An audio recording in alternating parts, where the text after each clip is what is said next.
Միևնույն ժամանակ ես նայում եմ օրինակ այդ բաները, եկամուտները, որ հավաքագրել են տրանսպորտի ոլորտից, շատ չնչին տարբերություն կա նախորդ տարվա համեմատ ու այս տարվա համեմատ։ Այսինքն կամ բոյկոտողների թիվը կամ բոյկոտողների չասենք, էլի չվճարողների թիվը ավելի շատ է, քան իրանք են ասում, որովհետև իրանք ասած թվերով դա 19 թվի 203,000 ուղևորի թվականակն է։ Կամ էլ այն, որ ասում էին վարորդները ինչ որ փող են գրպանում եւ այլն, այդ հիմա այդ տվերը վերացրել են,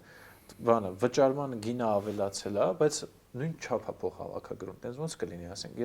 2 ամիս առաջ իրանք ասում են բոյկոտող չկա, 5%-ն են, 10%-ն են եւ այլն, հիմա ասում են այնքան շատ չվճարող կա, չեն կարողանում այդ տրանսպորտը բերել։ Ինձ թվում է այս ցույց է տալի, որ մարդիկ ռեֆորմների հանդեպ քաղաքական պատասխանատվություն չունեն, ու այս ռեֆորմի նպատակը իմ կարծիքով այդպես է իր նպատակին չի հասնում, որովհետև իր նպատակ այն էր, որ մարդիկ անցում կատարեն միասնական տոմսային համակարգին։